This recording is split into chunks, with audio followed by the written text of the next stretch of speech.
Sahu DJ में आना तो एक बार नाच के जाना, क्योंकि जना खाओ चबा के और साहू डीजे में नाचो दबा के। रिंकी आई रिंकी आई रिंकी आई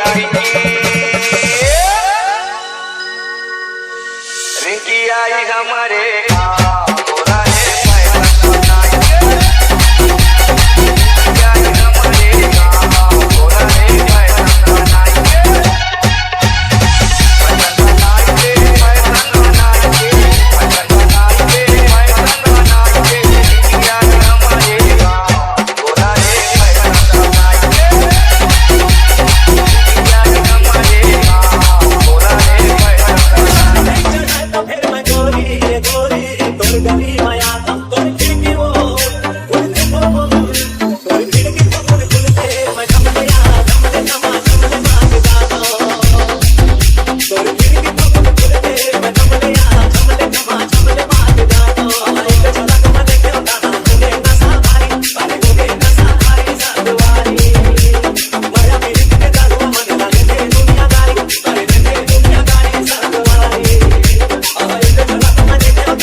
के बाड़ी माँ मिले बरा बेना कटवारो मोरे बरना बेना कोई दुना दुनो गंडाना में मजा आई रे BKS नहीं तका टोकरा काला सकबे ओकर तो मुंह चर चर चर चर करत हो।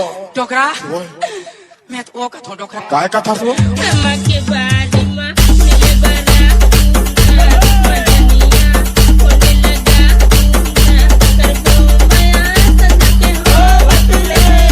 पहली गाना आपके गाना में बड़ा अंतर गा। पहली गाना रामायण में गाते कौन नहीं बोले, हाँ अब आजकल ते बोले सका न सुने सका। एक ठनाऊ गाना चला थे अभी।